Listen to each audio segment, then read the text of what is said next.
de niños y adolescentes y sobre todo vinculado al delito de trata.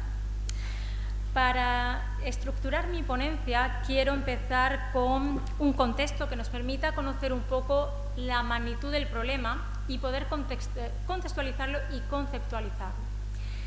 Continuar así viendo qué elementos clave debemos tener en cuenta, por ejemplo, modus operandi, aplicaciones empleadas, por qué son los menores especialmente vulnerables. Y bueno, pues en tercer lugar, ya muy brevemente, señalar algunos retos y riesgos actuales para concluir con alguna reflexión clave. Bien, comenzar indicando que la trata de seres humanos o esclavitud moderna, como a algunos les gusta denominar, está muy lejos de ser erradicada. Antes de comenzar con datos, deben entender que las cifras que manejamos no son reales. ¿Por qué? Bueno, pues estamos hablando de un delito con una naturaleza realmente invisibilizada. ¿De acuerdo? Sobre todo por la falta de denuncias y detecciones. Es más, las detecciones llevadas a cabo por ciertas ONGs no tienen por qué coincidir con los registros de algunas administraciones u organizaciones gubernamentales y viceversa. Es por eso que las cifras registradas van a cobrar especialmente importancia. Bien, de acuerdo al último informe de la Oficina de Naciones Unidas contra la Droga y el Delito que fue publicado en 2024, se alerta de un incremento significativo de los casos de trata desde 2019. Fíjese en las siguientes cifras. Estamos hablando de un 31% de víctimas de trata, un incremento del 31%, especialmente acuciante en el caso de niñas, hasta un 38% más. Si nos enfocamos en las víctimas más jóvenes, vemos que el 60% de los menores fueron tratados por fines de explotación sexual, 21% por trabajo forzado y 19% por otros tipos de explotación, no siendo estos identificados o indicados. Entre las vías de explotación de estas víctimas se va a incluir el uso de Internet y nuevas tecnologías como medios facilitadores para este delito de trata de víctimas, incluso menores de 14 años. Yo no sé si ustedes adolecen del mismo problema que yo, de esa visión numérica, pero quiero facilitar esa visión gráfica. Así que vamos a intentar hacerlo un poco más gráfico. ¿Alguien de los presentes sabría decirme a qué hacen referencia estas fotografías?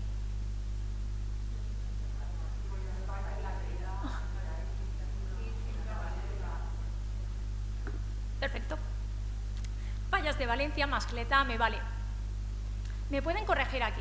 Yo creo que congrega alrededor de 1 o 2 millones de asistentes, al menos en los días clave de celebración. O más, ¿no? Bien. Bueno, pues de acuerdo a los datos ofrecidos por Childlight Global Child Society de la Universidad de Edimburgo, advierten que el número de víctimas menores de abuso y explotación sexual online cada año, recalco esto, cada año, equivale a 200 ediciones la asistencia a las fallas de Valencia. Es decir, 2 siglos de fallas. Y si empleamos otro ejemplo, vengo con los deberes hechos, la capacidad del Mestalla, me pueden decir, pero creo que ronda los 50.000 asientos, ¿no?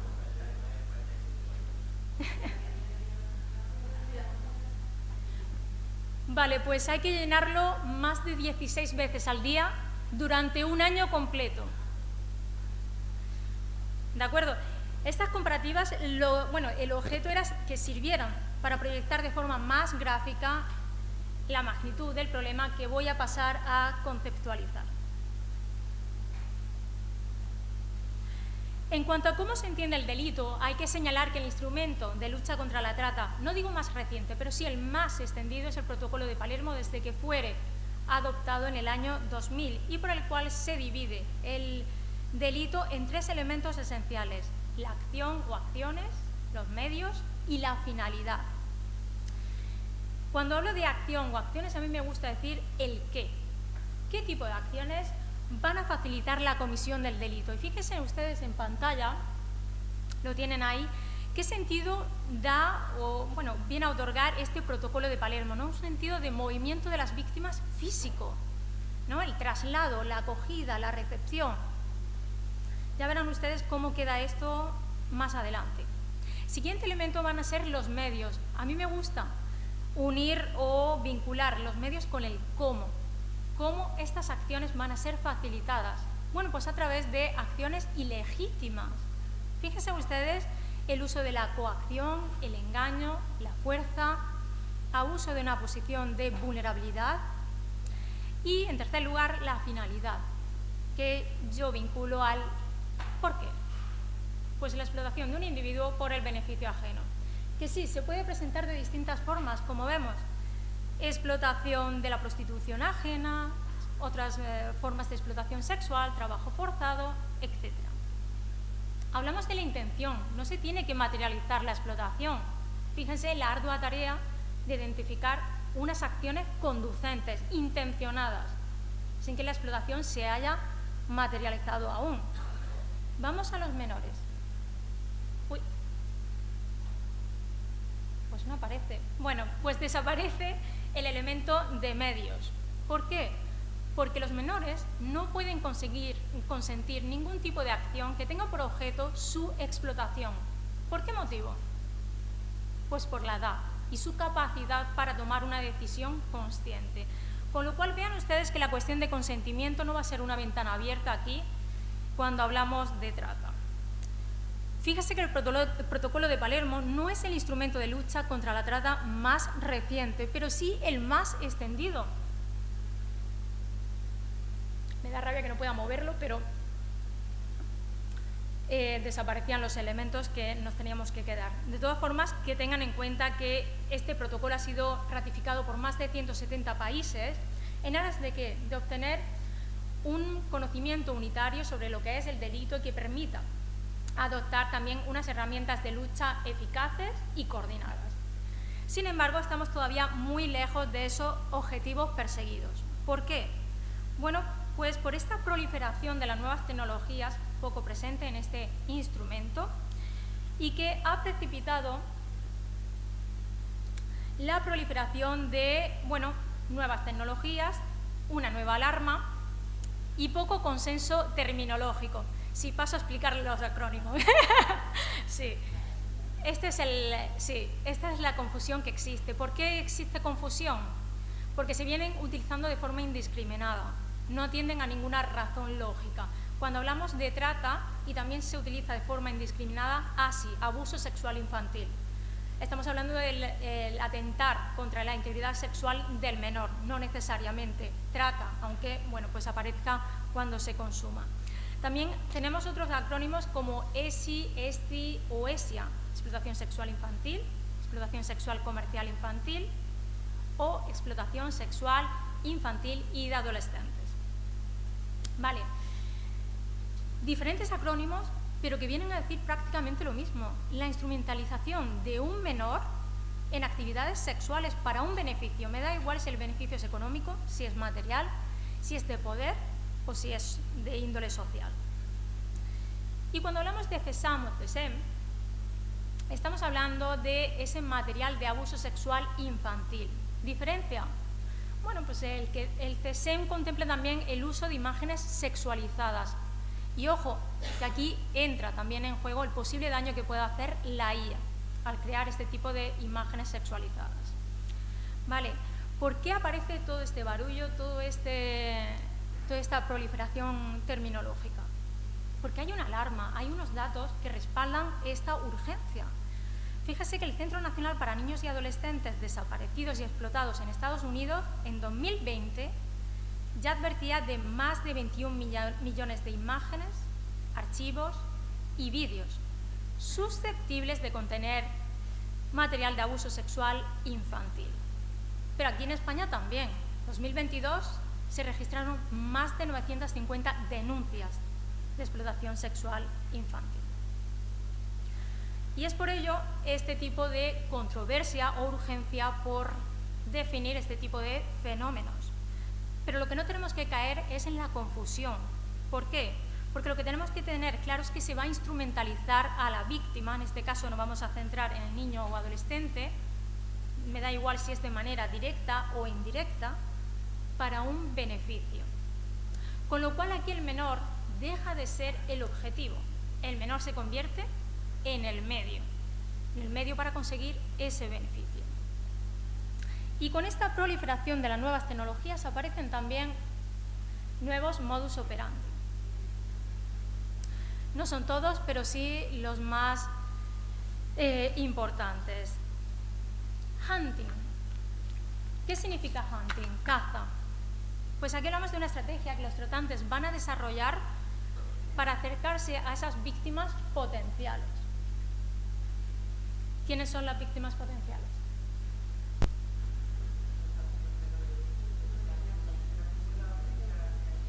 Niños y niñas, ¿por qué? ¿Por qué? Sí, pero no son todos. Son aquellas víctimas o víctimas potenciales, aquellas personas que por factores sociales, económicos, personales, da igual, les hacen más proclives para aceptar las víctimas de los tratantes. Así de abierto y general. Lo importante aquí es lo que aparece también en la diapositiva. El tratante adopta un rol activo en búsqueda de esa víctima ideal. Esa víctima ideal, y en base a ello se va a centrar el modus operandi. Lo que no va a mutar, ese es el tiempo de acercamiento hasta que se hace de la confianza de esa víctima potencial y por tanto utilizar esto para lanzar su propuesta, que va a ser el medio de control que facilite la explotación. Siguiente técnica de captación, hablamos de la de phishing, pesca. Un poco de carácter antagónico aquí, diferente, totalmente diferente. ¿Por qué? Exacto.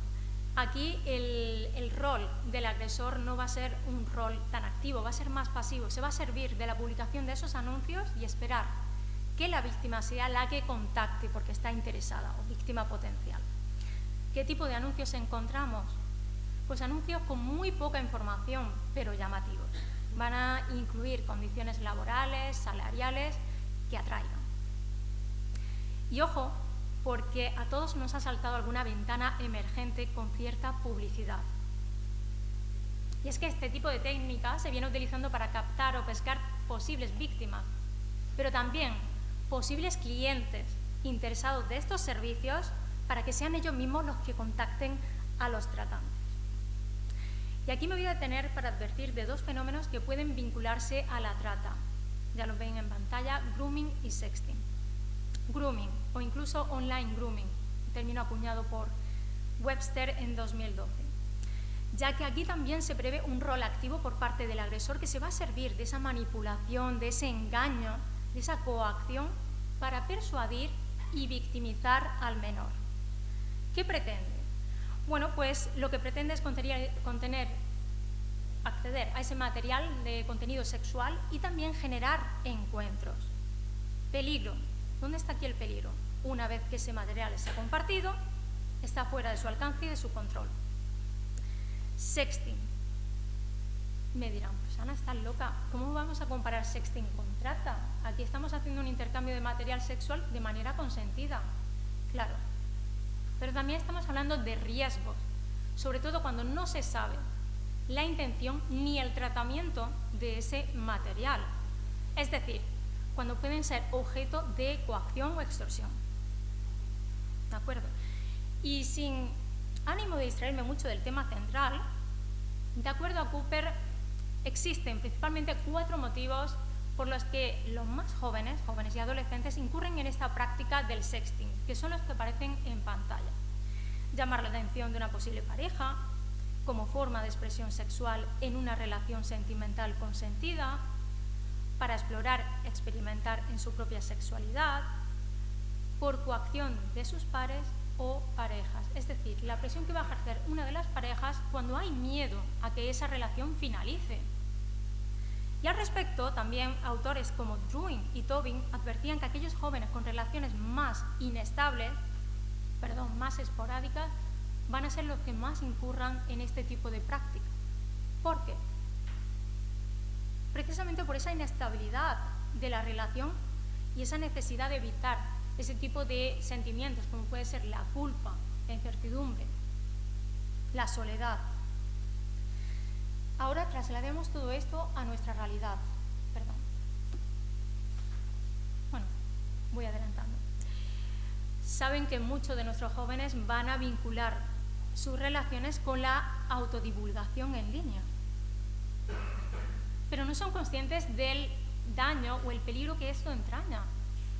Unos estudios recientes advertían que el 48% no saben que esto puede ser peligroso, lo normalizan e incluso dicen que pudiera ser por influencia de las redes sociales. El 42% por búsqueda de atención, afecto o incluso validación. Lo que trato de apuntar aquí es de cómo una práctica que no tiene por qué comportar un daño, sí puede acabar siendo arriesgada, sobre todo en este tipo de menores que erróneamente todavía tienen muy interiorizado ese concepto de la pareja romántica y que luego puede ligarse esto al caso de trata. Bien, ¿qué papel juegan las nuevas tecnologías? Bueno, pues como ya hacía un poco entrever, la esencia de coactiva no va a mutar, pero sí el modus operandi. Fíjense los principales medios de comunicación social: Facebook, Instagram, chat, videojuegos o incluso aplicaciones de chat privadas. Fíjense en las siguientes diapositivas mientras menciono algunas cuestiones que les van a hacer entender las posibilidades que brindan las nuevas tecnologías, plataformas utilizadas para captar menores. Caso de Instagram, vean ustedes en pantalla, 68%. Permite el envío de mensajes privados incluso cuando el perfil está privado, no es público. Fíjese el nivel de accesibilidad a un menor. TikTok, no voy a hablar de trends sexualizados, podría, pero no. Permite enlazar ciertos contenidos con cierto perfil, incluido menores, y también la retransmisión en directo. Aquí estamos hablando de una operatividad algorítmica que va a favorecer la captación y la explotación de menores. X o antiguo Twitter. Contenido que ahora, bueno, pues carece de muchísimas restricciones y pudiera contener, cuanto menos, contenido asociado a casos de explotación sexual de menores, entre otros. OnlyFans, conocido también por todos y hoy se ha comentado. Plataforma también digital bloqueada a demanda. Contenido altamente asociado a casos de pornografía, prostitución, explotación sexual. Y Roblox, que quería mencionarlo porque salió hace muy poco también en las noticias. Vean ustedes, juegos online y streaming online, 44% como medio de captación de menores. Es que Roblox, estoy hablando de una plataforma de videojuegos que va a ser muy popular entre los más pequeños y que actualmente enfrenta múltiples demandas legales que lo que arroja también o refleja son fallos sistemáticos de seguridad frente a casos de explotación sexual, grooming y trata de menores. Vuelvo a la explotación. Lo que vemos, y ya nos dejaba entrever, es que las nuevas tecnologías no solo van a facilitar la captación de los más pequeños, sino también la explotación bajo el anonimato y sin límites geográficos. Vean que ahora se puede hacer uso de cámaras web en directo, aplicaciones de videochat de pago y también el empleo de aplicaciones de videovigilancia. ¿Para qué? Para controlar a las víctimas. Y entre las nuevas formas de explotación aparece el uso de webs en directo o lo que se viene conociendo como streaming. ¿Vale? ¿Esto qué va a favorecer? Pues la simultaneidad del abuso en tiempo real. Y aquí van a aparecer nuevas cuestiones. Nuevas cuestiones porque estos espectadores, ¿qué tipo de perfil o rol adoptan? No, ya no son consumidores, ya no va a ser un rol pasivo, activo. Pueden participar solicitando previamente o durante el aviso que se cometa algún tipo de acción en concreto. Además, estamos hablando de que el abuso va a ser retransmitido en directo, con lo cual, si no está grabado, se pierde, no hay forma de rastrearlo ni de identificarlo. Más aún, cuando actúan desde el anonimato, utilizando seudónimos, que van a dificultar mucho más la identificación de tratantes y de víctimas en este tipo de plataformas. Esto es solo una estimación, es extremadamente lucrativo. Estoy hablando de entre 200 y 400 dólares la hora. Pero bueno, es solo una estimación. Lo que sí importa es que estas transacciones se llevan a cabo sin un alto riesgo. Piensen ustedes que hacen uso de criptomonedas, de PayPal, conocen todos PayPal, que va a permitir ese blanqueo de transacciones. ¿Por qué? Bueno, pues a través de esos pagos etiquetados como si fueran de un negocio legítimo. Y WhatsApp. ¿Por qué WhatsApp? Bueno, pues porque recientemente ha lanzado un sistema de transferencia financiera en India. Mira, ¿y esto qué, Ana? Y pudiera también lanzarse a Estados Unidos. Bueno, pues estamos hablando de una aplicación que tiene cifrado de extremo a extremo para permitir el anonimato o privacidad de nuestras conversaciones. Imaginad si esto es trasladado al mundo de la trata. Bien. ¿Por qué son los menores especialmente vulnerables? Alguien mencionaba a los niños, tú, ¿verdad? Bueno, primero y principal por la realidad evolutiva. Decía Pérez Nieves que estábamos hablando de una realidad biológica y psicológica limitada por su madurez y sentido de responsabilidad, o lo que es lo mismo, una menor capacidad de raciocinio en la toma de decisiones, evidentemente, menor autorregulación emocional y, por tanto, mayor impulsividad y temeridad en sus acciones. Sí, exacto. Esta es la base de la que partimos, principal factor de riesgo. ¿Es el único? No. ¿Se han parado a pensar en el uso desproporcionado de las nuevas tecnologías que hacen los menores? Las nuevas tecnologías han venido para quedarse. Son más de 40 millones de usuarios diarios que hacen uso de ellas hasta más de 6 horas diarias. El 80% de estos usuarios tienen redes sociales, pero es que más del 97% de estos usuarios lo comportan menores de entre 10 y 15 años, siendo más acuciante en chicas que en chicos. ¿Ellos qué van a decir?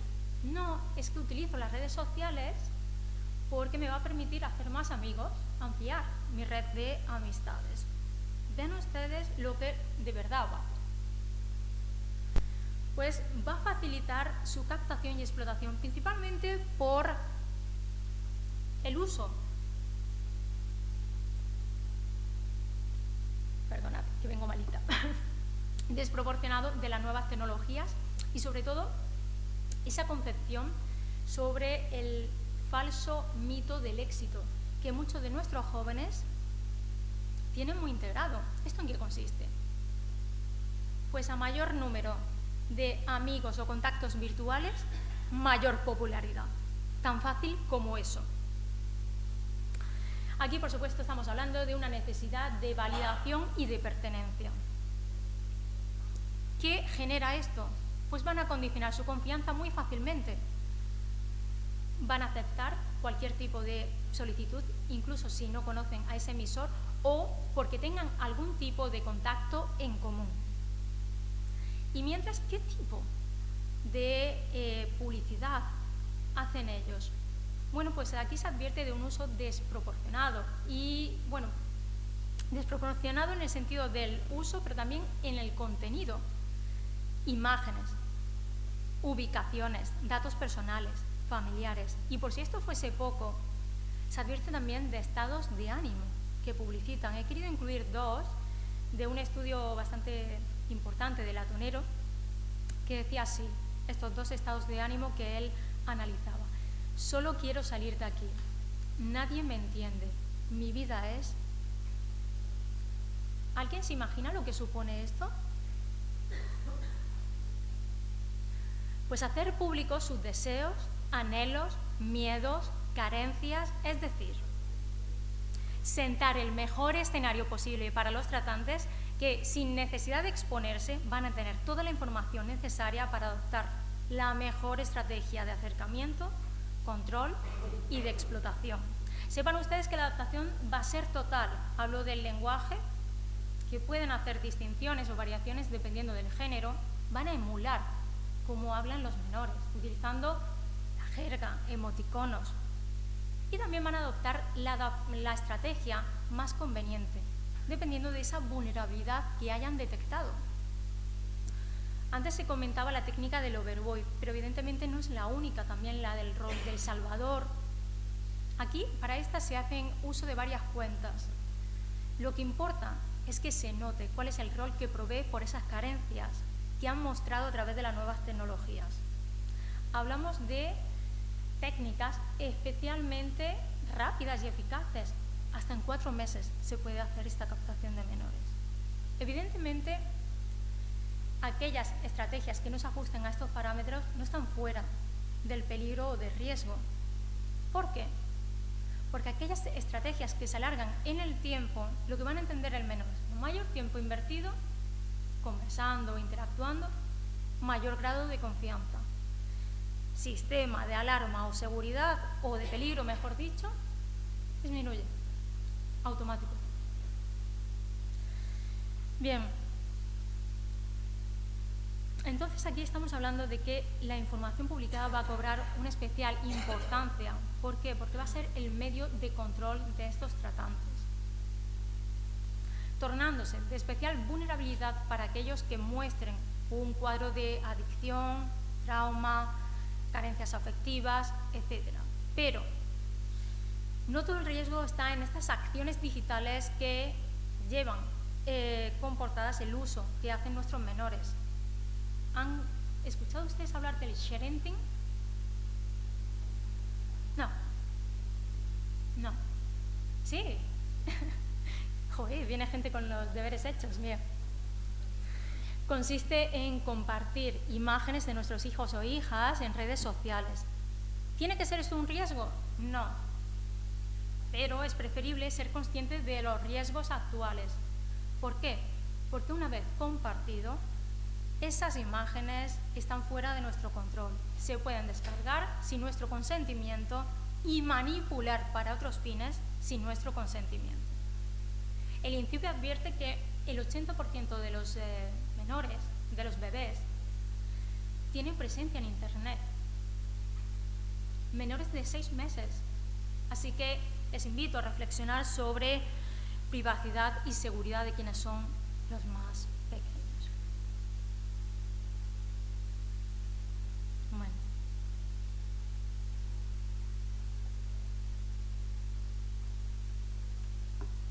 Ya resumiendo un poco y acercándonos al final de esta intervención, tenemos que advertir de ciertos retos y riesgos. Por un lado, nos hemos encontrado con esa clara proliferación terminológica que genera mucho debate, genera mucho ruido, pero que no acaba de concretar ni a nivel académico ni a nivel legislativo. La ausencia de este consenso advierte de casos de confusión, sobre todo con manifestaciones interrelacionadas, y, por supuesto, permite respuestas poco coordinadas. Como ejemplo, podemos remitirnos a ese protocolo de Palermo del que hablaba al comienzo, y esa idea de que teníamos que movilizar a las víctimas, cuando ya no es así, lo estamos viendo. No es el único instrumento de lucha contra la trata, también tenemos más recientes. El más reciente, de hecho, es la Directiva 2024/1712, que reconoce la amenaza online en el delito de trata, pero nos encontramos con otra piedra en el camino, porque esta directiva se circunscribe a una región concreta, en este caso la europea. ¿Pero de qué estamos hablando?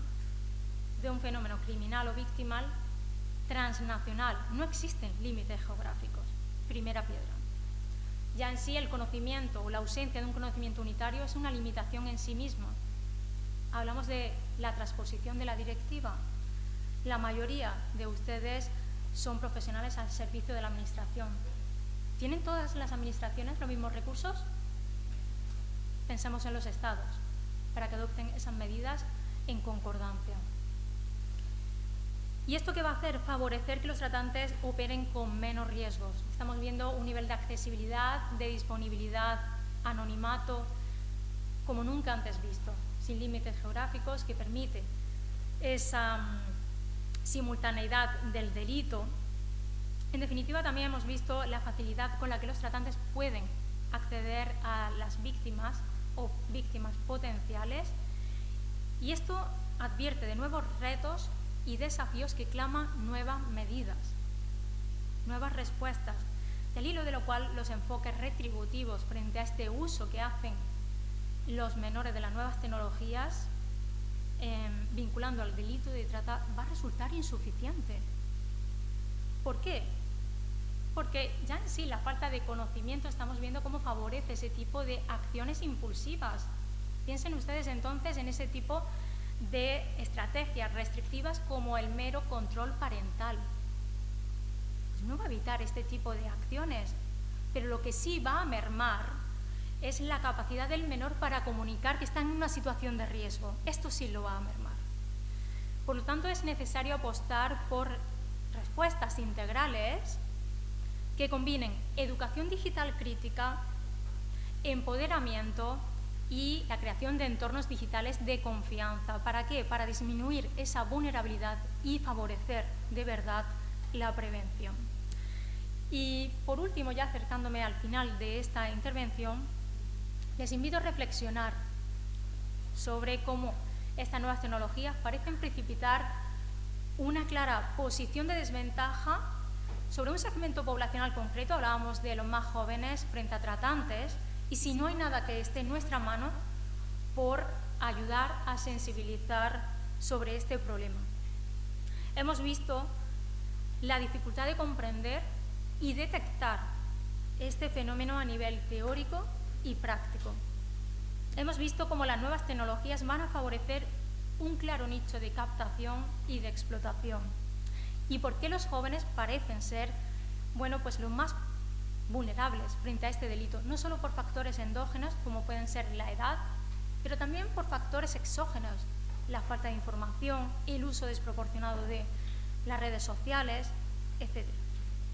Considero que debiéramos seguir todos remando en una misma dirección, y principalmente partiendo desde el conocimiento, como estamos haciendo hoy aquí, sobre todo porque necesitamos conocer para entender, pero sobre todo conocer para prevenir. Y con esto termino mi presentación.